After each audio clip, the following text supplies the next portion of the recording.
Joining me today is author J.L. Spears. His new book is Demon Protocol. Would you know if AI had already taken over? J.L. Spears brings us a gripping techno-thriller about an advanced AI that evolves faster than its creators can understand, quietly tightening its grip on the world. The story was born from the realization that a truly intelligent AI wouldn't seize control through brute force. It would manipulate the systems we depend on, making murders look like accidents, nudging search results to shape decisions, enriching allies, and silencing critics without notice. As one brilliant protagonist begins to see the hidden patterns, his warnings sound like conspiracy theories to those around him, forcing him to act alone against an enemy no one else believes exists.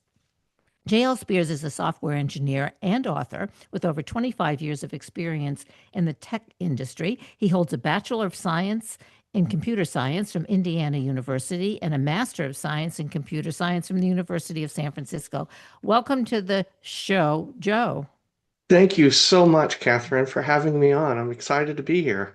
Well, Demon Protocol. Okay, this is a thriller, techno thriller, as I said in the beginning, which explains how artificial intelligence could reshape society, not through, warfare, as you say, but through shadowy manipulation. Yes. So how does that work, Joe? As someone in the tech industry, our culture is really to explore these kinds of questions over lunch with friends. And it occurred to us one day that all of these movies we see on television aren't realistic because a truly advanced AI, it may not even want us to know that it exists. It's going to operate in the shadows. It's going to use the margins of error in data and things like that. It's going to learn a lot about the way that we live our lives in order to advance whatever its agenda would be. So I'm actually a proponent of AI. I'm very supportive of AI, but I think that this is a fun topic to talk about because it also opens the door for us to explore other areas in artificial intelligence and cybersecurity. And that's the conversation that I hope the book gives us the chance to explore. Joe, well, it opens our eyes, as you said. You know, most of the books that we see are television series, or it's all about this.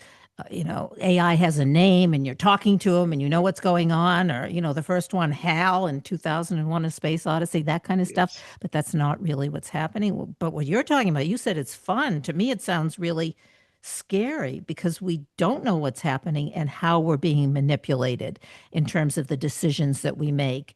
And so I make the connection for us. So how you're the computer guy. How do Yeah. we? Yeah.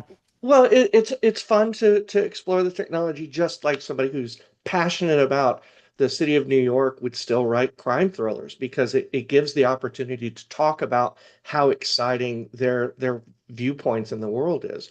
But when we're talking about AI, we talk more generally about technology. AI has been around for decades, different types of artificial intelligence. Where today the media is very attuned to what we call large language models, which allow us to interact with these text prompts like ChatGPT in a very natural way. But I've been using artificial intelligence for decades. My work today, I do government research.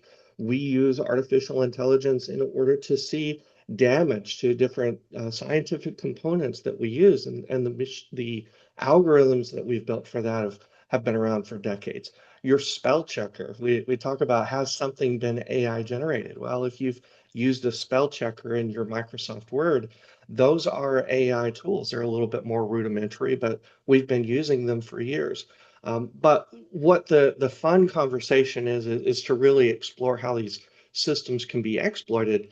What's dangerous isn't the fact that it's being AI generated, it's that so much of our data is available online, and it could be used by an adversary government if they wanted to do damage to our infrastructure. We had an oil pipeline just a few years ago that was attacked by foreign attackers, or our water treatment plants could have chemicals dumped into them, which we saw as actually an industrial accident a few years ago. And so those are the risks, not particularly that there's an artificial intelligence associated with it, but it's more that these systems are exploitable. And so the topic of the book is how these systems could be exploited by an AI, but it's also interesting to think about, well, how would we actually notice it? It wouldn't be that all of the sudden the nuclear launch codes are threatened to be activated, but we would see the very personal effects that these types of systems would use to manipulate us. One example in my book is that the protagonist is being influenced. He's being threatened by his teenage daughter is getting deep fakes generated online, and those are being shared with her friends, with her archery community, and the AI is basically telling the protagonist at this point, you need to back off because I could do something worse. And so it's really about how the characters themselves are being impacted by this very personalized, almost like an Amazon recommendation for the way that you might get attacked online, is the way that this AI in the book is operating.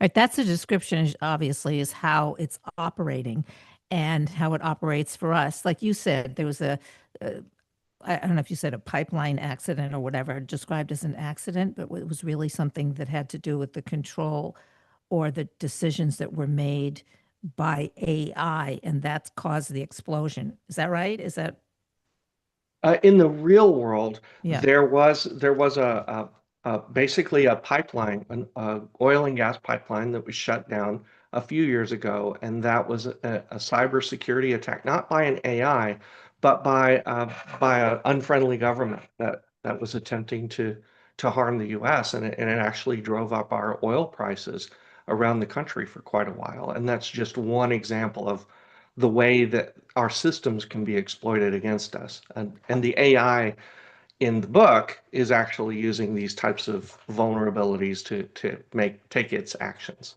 So describe some more of those vulnerabilities so that we can understand that apply to our everyday decision making. Um, Not necessarily, we're not in government, just the average person. Yeah. And so I think we are being manipulated subtly every day of our lives with the way that our social media is being promoted.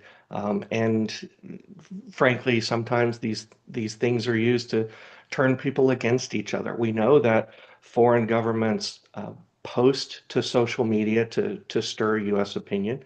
That's one example. Uh, we also have deep fakes of videos and audio that are generated of famous people that propose to have them say things that they don't really say in order to steer the U.S. population to have particular opinions.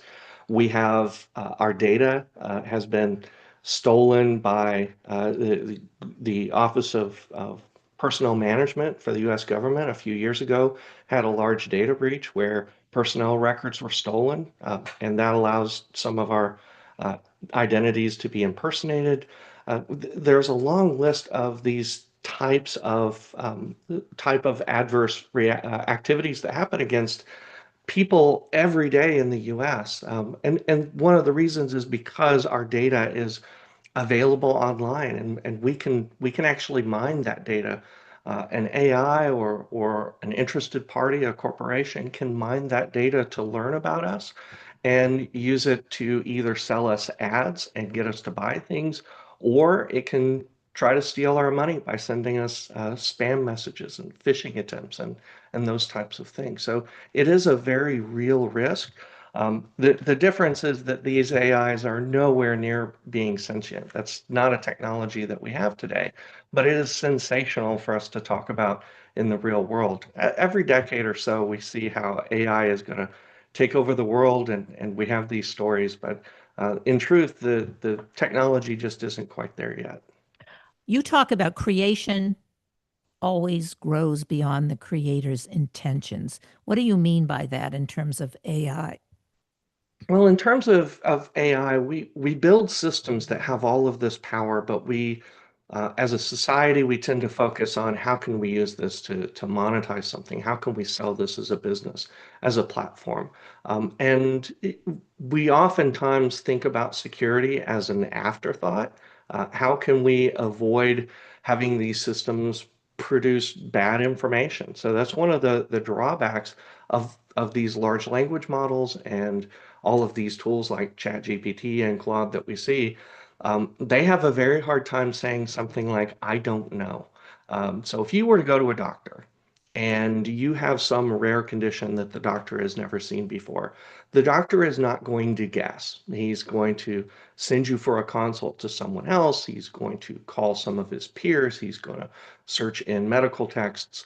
But these tools that are free and available for people today, if you go in and ask it a question, it doesn't know how to say, I don't know. It will give you an answer. And sometimes that answer is bad. And the reason that it's bad is because the data is incomplete.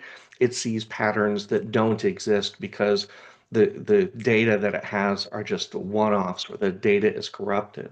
And so these are kind of the things that we're seeing with AI, where the creation, we're using it for ways that the creators didn't intend. These were never intended to give medical advice, to give advice on investments and things like that. And sometimes we use them in that way, and there are consequences to them being used for these types of things. Well, I tested AI the other day, very simply asked a question that was, was something that I knew the answer to. And and AI and or ChatGPT answered incorrectly.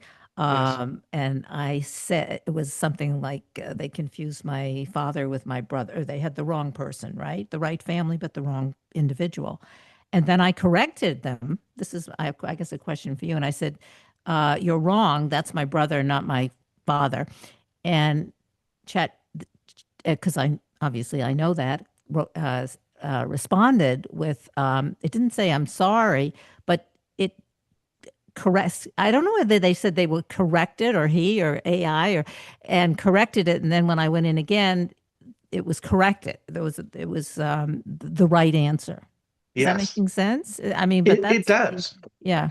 It does, but the way these systems are built, if I went in and asked the same question, it would probably give me the same wrong answer that it gave you. So Okay. it doesn't necessarily learn from the feedback from the users, but it will remember for your context, for your basically your web browser. It will remember and your account. It'll save it in your account. It'll say, oh, well, in this case, in this context, it was a little bit different. But it can be dangerous, especially when people are making recommendations to look up, what are the driving rules in this country that I'm traveling to? Am I going to have access to my ATM? Am I going to be able to use my debit card if I go to this country? And so these tools are very good when there's a ton of data. It's very good at solving problems that we have a ton of data to describe. So if you ask it a question like, can you help me refine the text in my cover letter? Well, there are millions of cover letters that have been used in its database. But if you're asking it to do something very specific, like write me a scientific paper on the benefits of using this chemical for some water treatment problem I'm trying to solve, maybe there are only two or three examples of that in the data set, and it's going to make up an answer because it really doesn't know how to judge how good that data quality is. And it sounds so confident when it answers you. It's almost like that uncle who had two drinks too many at the Thanksgiving table. Exactly. That's exactly what it sounds like. But you are somebody who should be writing these rules of engagement. So we know that, like the 10 things that, yes, AI makes a mistake, you correct them. It will be corrected on, information that comes to you, but not to everybody else. So if somebody else is looking you up, they have the wrong information. But all those very kind of everyday experiences that you just described, I don't think many people are necessarily cognizant or aware of that. It's true, and it is a real flaw in this industry that is so new that these AI companies are only a few years old, and AI moves so rapidly. Uh, and as in the book, one of the things that we see is a tremendous amount of pressure on these companies to generate revenue. A startup company in Silicon Valley, the way that it works is you're given a bunch of money and you're basically told, spend this as quickly as you can and try to get to the next round of funding. And so there's this economic pressure that each of these startup companies have to deliver something of value, get entrenched with users as quickly as possible. And so that causes some companies to actually cut a few corners. And it's not an AI problem. It's the way that our startup culture in the US works right now is we've got to get things out as quickly as possible. It's almost like we're encouraged to fake it until you make it. I brush on that a little bit inside of the book, because that's actually what causes kind of the first critical event in the narrative. But it is a problem that we all face. And as these tools become more mature and we understand more about them, like we do with some of the other AI tools that have been around for decades, the people who are managing them do get the opportunities to clean it up, to add the guardrails, to understand where the tool ends and the human experience needs to step in. But this one in particular has gotten so big, so fast, and has been adopted so quickly and widely that I don't think that the industry is quite caught up to it.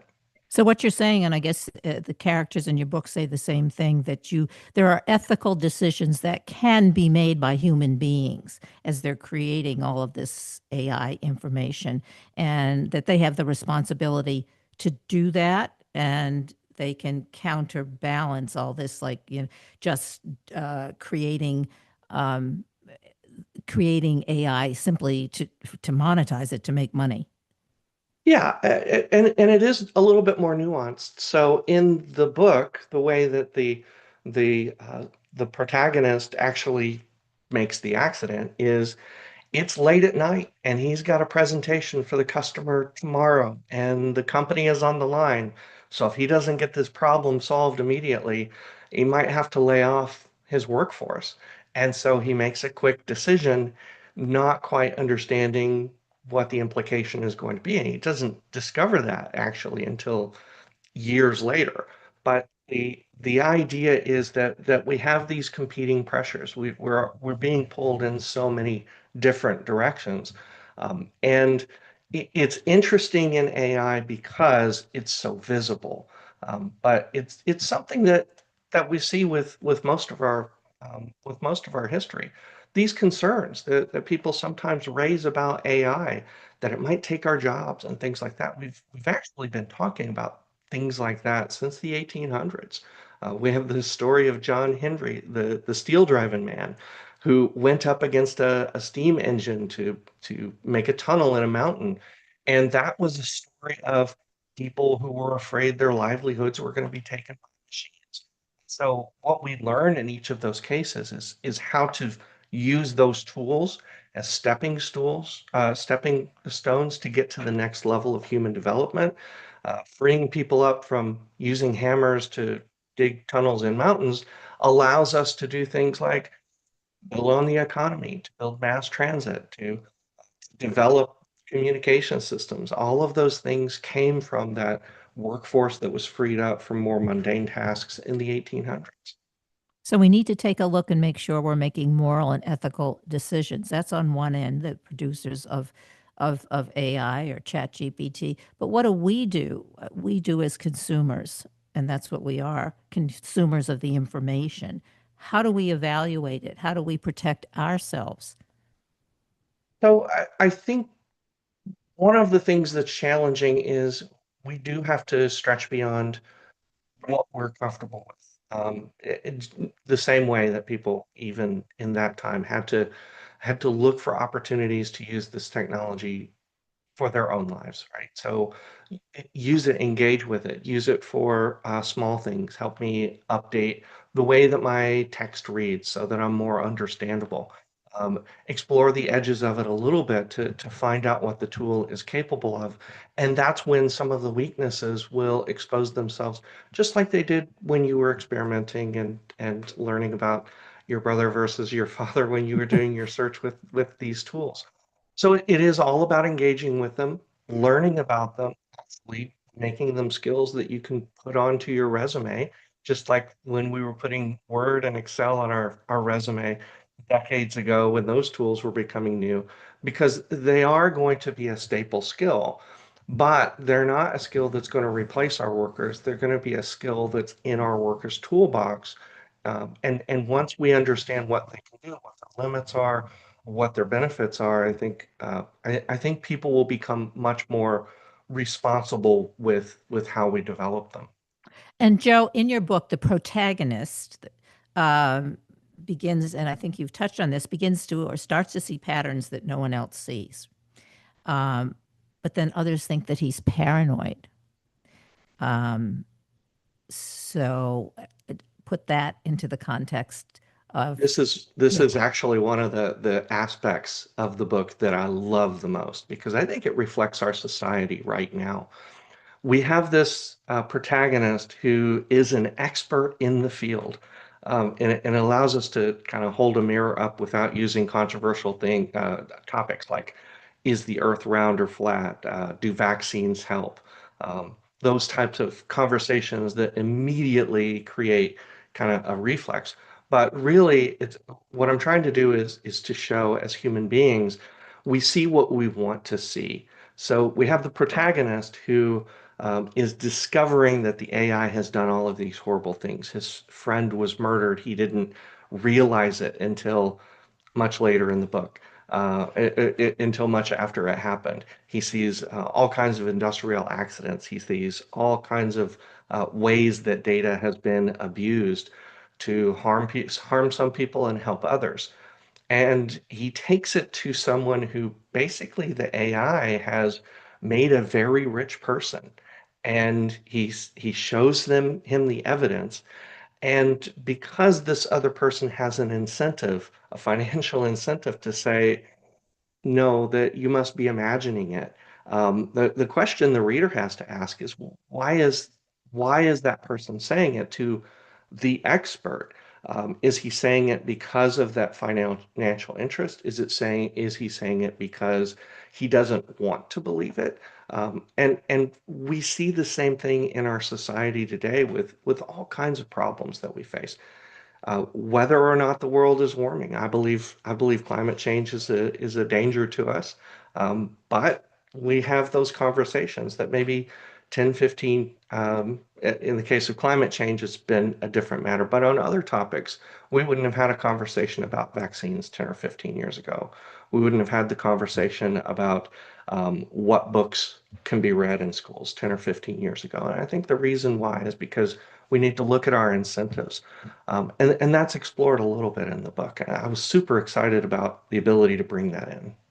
Yeah, okay. When you brought, let's talk about vaccines because that's an issue, obviously, that we're all concerning ourselves with today. So, what's the motive? What's the financial, or what do you see as the financial motive about someone or our head of our CDC or head of our organization in the government that's telling us that to question vaccines? Is that motivated by financial uh, incentives or what? So I'm well outside of my area of expertise, and I can only couch this in opinion, but I think that what we have are it- controversy for controversy's sake, I think, is helpful to some groups. There's a saying, of course, um, that there's no such thing as bad publicity. It's useful sometimes as a distraction. It's useful sometimes to roll into other arguments. If you want to kind of separate people into different groups and be able to attack one group from another. So I think that there are incentives for people to take contrarian opinions on a wide range of topics. Um, I I'm absolutely pro science. I believe that science should be evidence based, and a lot of my positions on these things for which I'm not an expert are based on that. But I think the the scientific institution has been attacked recently, and there are incentives for attacking the institution of science on things like greenhouse gas emissions, government subsidies for fossil fuels, and things like that are a huge financial incentive to say, maybe the danger isn't there. And we saw that with the conversations around leaded gasoline um, 30, 40 years ago. So people don't believe in science until they do. I always, yeah, they believe that, and just because they believe it doesn't make it so either. Most people or many people, when they're arguing or debating, it's always what they believe. But you can believe anything, but that doesn't make it real, I guess is what I'm saying. But Yeah. yeah, we only have 4 minutes left. So, any question that I should have asked you that you want to touch on before we have to say goodbye? Well, I wanted to say thank you first of all for having me. This is actually my first public event ever, and so Kathryn, you've just been great. Well, Um, thank you. and I just wanted to highlight in the book that these are the kinds of subtle questions that I'm trying to explore in the book, and it's very personal. It's not if they don't reach the ticking time bomb in time, the world is going to explode. It's more, how do these things impact individual people in very real and dramatic ways? Um, Everything from the man's marriage is being manipulated by artificial intelligence. His daughter's sporting events are being manipulated by these tools. And so it's really an opportunity to think, why do I think the things that I think? And what can I learn that might change my opinion? Fascinating. I mean, the topic is fascinating. The book is Demon Protocol. I guess I can say you've opened up our eyes. Now we have, now we have to take the ball and do something about it. But J.L. Spears, that's who I've been talking to, the author, Demon Protocol, and we can buy the book online. Buy the book online. My Yeah, website is jlspears.com. From there, you've got links to the book. There are other topics related to AI and ethics that are also on the website, and you can learn about my technology there as well. great. Thanks so much for being on the show, Joe. Thank you, Kathryn. Really, yeah, I really enjoyed it.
Joining me today is Florence Ann Romano, author of Build Your Village, a guide to finding joy and community in every stage of life. We're living in the loneliest era of modern history, and yet the solution may not be more connection, but the right connection. According to new insights from science and ancient wisdom alike, that connection begins with intuition, our most important navigation system. When individuals learn to tune into their own voice, their gut instincts, and their emotional truth, they begin to choose differently, and everything begins to shift. Healthy boundaries become clearer. Relationships feel safer. Choices reflect self worth rather than self abandonment. Whether we're navigating grief, burnout, or transition in life, Florence Ann Romano's message resonates. When you trust yourself and let intuition be your guide, you can build a strong, supportive village. She's a keynote speaker and author. Her expertise and charismatic delivery have earned her features across over 900 national and local esteemed media outlets across the country, which include ABC, CBS, NBC, Forbes Magazine, The Wall Street Journal, and many more. Welcome to the show. Nice to have you back, Florence. Thank you for having me back. I love it. It's so good to hear your voice. Well, this is the topic. I would say this is the topic of the day. You know, this whole idea, it's always out there. We're lonely, we're sad, we're isolated, became more isolated after COVID. But you're saying that's not the only reason that we are isolated. It's not strictly that. We isolate ourselves for many reasons. Let's start with that. Well, We I don't, think yeah. after COVID too, Catherine, we really didn't come out of that. I think the coming out of that cocoon that we put ourselves in led us into a friendship recession. I think people may be a bit familiar with this term. It was coined back in 2021. And what really happened was after we were able to connect again with people, people kind of sat back and said, "Oh gosh, I kind of don't want to. I think the Netflix and yoga pants is a lot more appealing than actually going out there and making friends and being with people." And I think people also forgot how to connect too. And it became uncomfortable. And for people that already didn't love the idea of socializing, they were able to retreat even more. And so as we're looking at connection and belonging in our world today, and not only the friendship recession, but a mental health crisis and a loneliness epidemic. We're seeing all of these things kind of cross pollinate. And I go back to people always talking about their gut instincts when it comes to judging someone's character, or when you meet someone at a party or out at an event and you're like, I don't know, there was something about them I liked, or I don't know, that it didn't feel right to me. And I wanted to explore that more, what that inner GPS was and why intuition matters. And the reason people also don't trust it as much as they should. And I think that as we get older, we kind of edit that GPS, we edit that intuition out of ourselves based on the environments that we're in. Well, don't you also think, and I think that's true, it's more difficult for us today to trust our intuition. I think, as you say in the book, it's sort of, uh, you'll do something, you'll make a decision, and it was not a good decision for you. Things don't turn out well. And you will say to yourself, "Ugh, I knew from the beginning, the first time I met that person, Yeah, my gut reaction, my intuition is don't do this, don't get involved." But we right. kind of we dismiss it, right? But isn't it harder today because there are so many conflicting kinds of information that we have, and we kind of we have to kind of cull that out. Well, it makes it very complicated. It does. I think discernment becomes complicated. I was saying that to one of my friends the other day. I was like, oh man, after that horrible breakup, I was like, I cannot make decisions anymore. Yeah, Someone should be making decisions for me. And, I talking to my therapist about yeah. that. I was like, I can't, I don't trust myself. And so, after I kind of stepped back from that moment, I was like, man, I'm not the only one that's feeling that way, because not maybe you've been burned in a romantic relationship, but also in a friendship. Maybe you were friends with someone and there was a betrayal. And that happens so often. Catherine, can I tell you how many people tell me right now, currently in their life, that they're going through friendship breakups? and how painful that is for them. Much more painful than romantic relationships, they said. One girl said to me, I could take my husband leaving me, but my best friend, no, I need her. There's no way. And so, like you're saying, how do we handle this discernment? Well, I'm going to say the quiet part out loud. We can't put ourselves in a bubble in life and expect that we're not going to have experiences that hurt or are painful, or that teach us lessons, maybe in a hard way. The experiences that we do have, I believe, help heighten our intuition. They do help heighten our discernment, because now we're going to be looking at things from a different perspective. Maybe, yes, you're going to get in your head and analyze things a little bit more, but you're going to feel more deeply. You're going to be looking at things with a different perspective. You're going to say, okay, I should be paying attention to those things that kind of went off in my head as a little bit of red flags, or I should have asked more questions. I could have probed a bit more. I could have taken my time. I could, I didn't have to be so rushed in making a decision or feel so pressured, or maybe I should have more boundaries. These are things that come from making mistakes, perhaps with our discernment. So, we live in a world today where no one wants to use the F word, which is failure, not the other F word. No one wants to say that, but we have to embrace it, because that is how we learn. And all the things that I just listed, none of that's going to happen unless you actually allow yourself to fully commit to the experience of learning. That is so true. And I would repeat that again, because I think one of the things that we don't do is take time, as you said. We don't have to react or act immediately, although there is that sort of impetus to do that, because people, you have to do it now. You have to make a decision now. But it's like you said, sit down, kind of think about or evaluate all the experiences that you have and bring those into the decision that you made. Florence, Right. I've learned that there are in the past 2 weeks, of two women who have been in relationships 6 months, a year, and they've been conned out of money. Oh, Yeah, conned out of their finances. And I'm wow. hearing more of that than I've even as a therapist, than I've heard before. I mean, My just scary goodness. stuff. Yeah, well, Yeah. it's kind of what we're talking about in the extreme, I guess. Right. I mean, well, gosh, it reminds me of the Tinder Swindler on Netflix. I remember watching Yeah. that, and oh my gosh, I was actually, Kathryn, I was in a relationship at the time, and I Uh-huh. remember saying to him, I think you could be the Tinder Swindler. It Right. could be you. How do I know? And he was like, what is wrong Yeah. with you? And he was like, you're watching too many documentaries. But, there is a difference between following your gut and following your expectations, Kathryn. I think that's an important area to concentrate on for people. And because we oftentimes sometimes worry that we are abandoning ourselves in the name of acceptance. And I'm a recovering people pleaser. I probably will be my whole life. I always say it that way, because I don't know if I'm ever going to really, be able to get over that.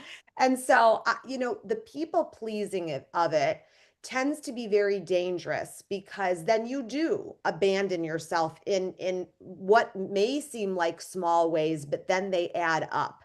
And maybe you abandon yourself and your values because you want to fit in a certain group. And we all want to be liked on some level. A friend of mine and I were talking about this yesterday, and I said, for the longest time, I always felt that being nice was the most important thing. I was raised in like an old school Italian household, Kathryn, where everyone's like, be nice, everyone's nice, be nice to her, all that. And it's wonderful to be nice. I'm not saying people shouldn't do that, but there's a big difference between being nice and being good. Being a nice person versus being a good person. This is not my thought leadership. It's something I read and I loved it. But I thought about that more deeply. And I would rather be known as a good person versus a nice person if it came down to it and I had to choose, because the good means that I'm following a set of values. Nice perhaps means that I'm trying to conform in some way because I want to fit in. And so I challenge people to think about that in their life as they're making even friendship decisions. How are they choosing their relationships, the people that they associate with? And how is that affecting them? Because it does. The people we do surround ourselves, the friendships that we do have, they do rub off on us. And as we get older, we are not making friends the same way we did when we were younger. We have to be more intentional about it. We do have to be more intentional. And I think or fortunately, I think that does come somewhat naturally, which is a good thing. You don't have the energy to like engage, to be nice, to, please someone else. I think, and so that you don't do that is often. I want to give you because I know obviously you're going to be on the show today. And this is like a very small thing. As you say, the small things when you don't react or act in the way that you trust yourself, or you don't speak up, it builds, those decisions build on one another. So I was out for dinner with family 2 nights ago, and I'm over 65. So the waitress comes over and she's talking. First of all, she said, "Would you like a beer? Would you like wine?" I said, "No, I'd like a martini." Okay, so she was making, Good for you, Kathryn. yeah, I which kind is of what I like, drink, right? So she's making this assumption, yes. and I wasn't nasty, but I told her what I wanted, and then she's coming back and getting people's orders at the table, and she asks, "Well, honey, what do you want? What do you want, lovey?" Now, I could have not said anything. I don't want to be, I'm a client, and actually, I'm paying for the whole meal. But by the way, I didn't say that to her. But it was like, and I have, one of my friends. Well, don't say anything. She's nice. And I thought, no, I have to say something. And I mean, that's a small example. And I don't have to be nasty, but I really don't want to be called lovey or sweetie or honey or um, so I Right. don't know if that's what I mean. That's kind of what we're talking about, right? Go No, with yeah, yeah. it All is. right. So I love what you're saying. No, and I think that again, you can say what you mean without saying it mean, as I always say. And it's yeah, okay to stand up for yourself in that way and correct someone.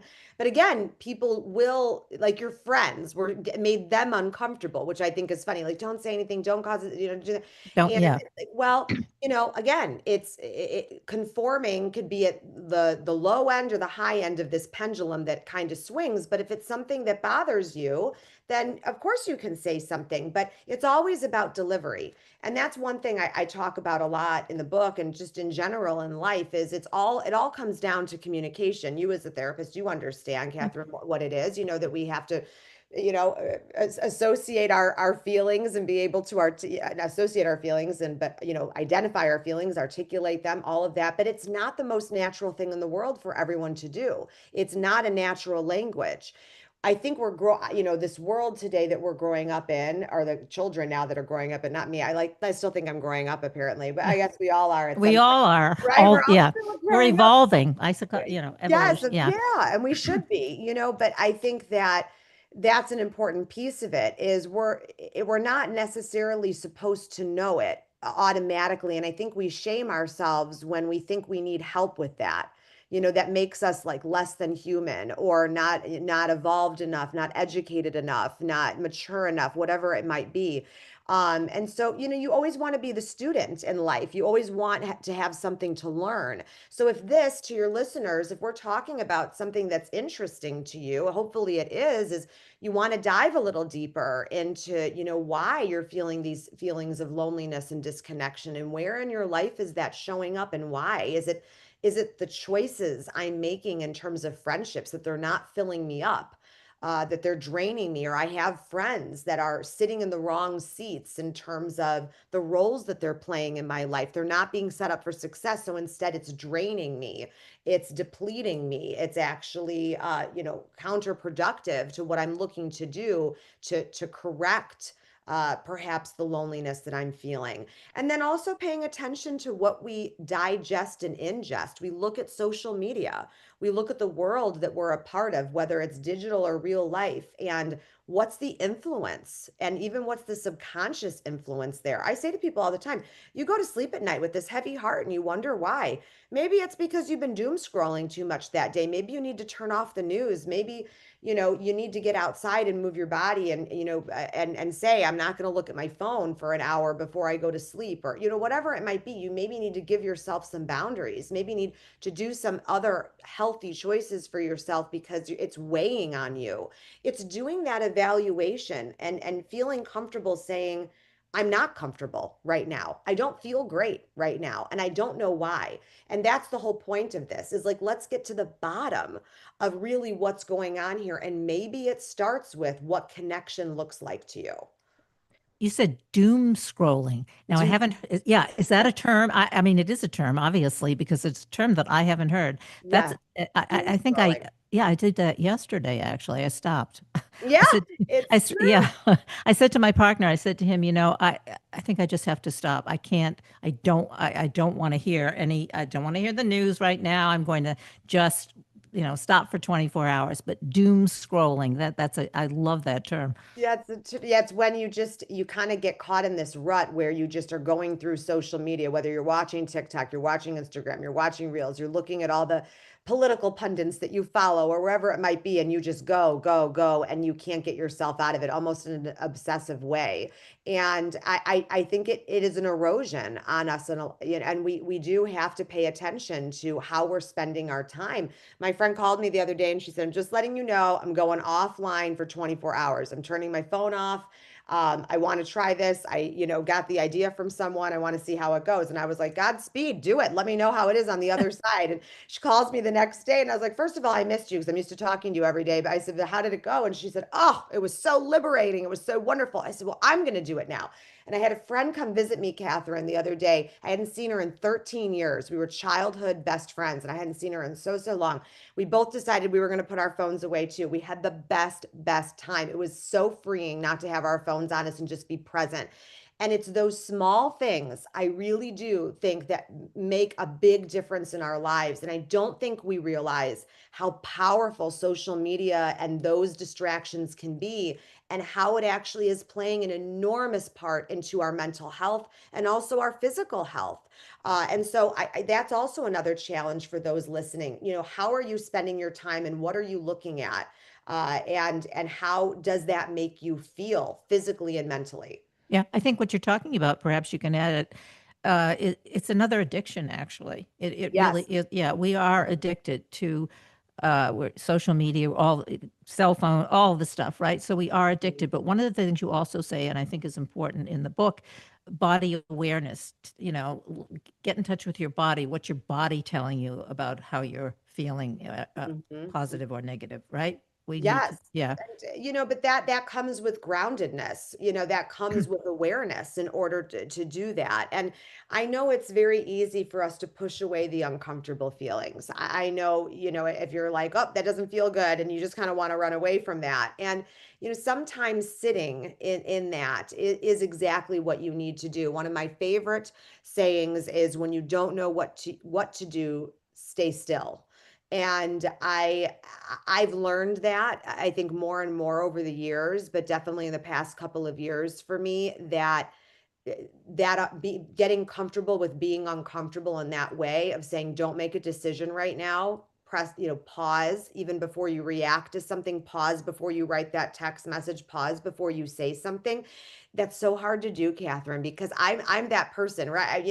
Italian, always talking. I feel like I can just kind of like let my tongue just like, like a cartoon, just kind of like roll out of my mouth. And so, I really have started thinking more about being intentional about my words and my thoughts, and I don't owe an answer maybe right away. I don't owe a response to that email right away. I don't have to be rude, but something I started doing, and maybe this will work for someone else. I had got emails. I was kind of overwhelmed that day, and I was like, oh, I have to get to this, but I want to be thoughtful in how I respond, and I'm just not in the headspace for it. So I started replying to those emails by saying, confirming receipt, eyes on this, and then I filled in the blank, like later tonight, tomorrow morning, whatever it is, so that they know that they're important, that I saw it, that I am going to get back to them, but they don't have to sit there and wonder, that, to honor that what they did and their effort. Yeah. And so I feel like that's a big piece of what we do in life in general, is people just want to be recognized. They want their efforts to be seen. They want to be heard, understood, seen. So try to find ways to do that in your life where you can show up for people, but also have your boundaries and make it work for you too. And that's just a small example of something that maybe gives you a little bit more control. Yeah, and it gives the very practical suggestions, and there's no reason why we can't do any of those things that you just suggested. But I want to ask you, what would you say? You don't have to share this, but what? I'm an open book, Yeah, Kathryn. you Please said ask me. yeah, you're an open book. You like to talk. You're going to tell us. Okay, so what is the worst, like, or one of the examples where you did not follow your intuition and you obviously regretted it, and it was perhaps not a small thing, but something that really impacted your life in a negative way? Sure, I don't mind sharing it all. So 3 years ago, I was in a relationship, and I remember when we first started dating, everything seemed okay, but then there was behavior that he started exhibiting, and I remember looking at him. I was in the car, we were driving downtown, and he was saying stuff and kind of acting in a certain way, and I thought to myself, this isn't this isn't what I normally would put up with, or this isn't normally what I would accept. This isn't really me. Like I wouldn't normally be with someone who does or says these types of things. And that started bubbling up in me, and I pushed it away thinking, oh no, making excuses in some sort of way, like you're just being paranoid, or you're just being too square, or this or that, or whatever I wanted to say to myself. But I should have paid attention to that in the beginning of the relationship, because those were the first signs of stuff that unraveled later that became much bigger, much more hurtful. And I did. I completely pushed away my intuition. It's not that it wasn't working. It's not that it wasn't there. I felt it in my body. My brain knew it. But I always say to people, sometimes our brains and our hearts, we can't get them to sync up. And I think that's what gets us into so much Yeah. trouble in life sometimes, right? Is we can't get those things to happen. And if we could, we, probably wouldn't need any therapy if we could get our brains and our hearts to sync up. But that can't happen. So that's why thank God for therapists like you. But that was a moment for me that definitely I will always go back to and say, don't do that again, because your intuition was working and you were ignoring it. So it's not that that was broken within me. It was that I was trying to override it like a computer. And I think we do that a lot in life too. Yeah, so you're just pushing it aside, and Yes, but as you say, that experience ends up to be well. You evaluate that experience, and then the next time you're not going, you probably will not do the same thing. Hopefully, you will. correct. Or Yes, have you done correct. the same thing? No, I thank you for asking. No, after I'd gone on dates after that, if I saw any version of that, the first date, it was one and done, so no, I knew then and there that that was going to, stick with me. So certainly I learned from it. I will tell you that, and it's made the choices I make in terms of dating different too, because of what I went through in that relationship. So, I never condemn any of it. It's not like, oh, I would have taken it all away if I could have. No, because hopefully when you go through stuff like that, it creates deeper empathy. It gives you more life experience that you're able to connect and relate to people on a deeper level. And I love that. So I never condemn any of the life experiences, because hopefully you do turn it forward. And so that's that was probably the biggest lesson though I had to learn there. Well, I'm thinking of some of girlfriends that I've had who keep having the same, repeating the same behavior, who don't do what you did. Well, let's talk about that. They Yeah. don't, they keep marrying the same person, not the exact same person, but the person who has the same attributes as the one before, divorce, relationships, and don't seem to be able to do exactly what you're talking about. Learn from their experience, learn from their intuition, so that they can create new and better relate. They don't do that. And I've listened. I listen to the same story over and over again. You know what? And that is so difficult for even I think the person who's making those choices is I think they know on some level that they keep doing it. But just like I talk about in the book, until you want to change it, you're not really going to until you want to take this chance and make more connections or change your friendships or all those different things. We can sit there, you can sit there, give directions to it. I can sit there, give directions to the village, but I can't make you get in the car and drive there. And it's the same thing. You have to really want it. You have to also be willing to go to that uncomfortable place where you're looking inward and saying, this stuff isn't working for me. And I keep repeating the same patterns. And that's not just romantic relationships. I see it in friendships too, where you keep making the wrong choices, choosing the wrong friends, and you keep having the same results. And that's the saying, right? That's the definition of insanity, is doing the same thing over and over again, expecting a different result. And that could be applied to so many different facets of our life. Exactly. And so we have a couple minutes left. So go out, buy, or listen to, I assume, maybe you can hear it on Yes, Audible, listen Build to Your it. Village, Yes. author Florence Ann Romano. And so any other websites, platforms we should be going to? No, just go to my website's perfect. Follow me on social media, and I answer every DM. So if you do DM me, think of me as your virtual village, and I will be there to support you. Yeah, but not necessarily right away. Right? Not right away. Not immediately. Right? Realistic. Realistic. Yes, I do answer you. Maybe not right away, but I will answer you, and you are important. Okay, good. Great having you on the show again, and you'll have to come back again, obviously, also. Thank you so much, Florence Ann Romano. It was great. Yeah. Thank you.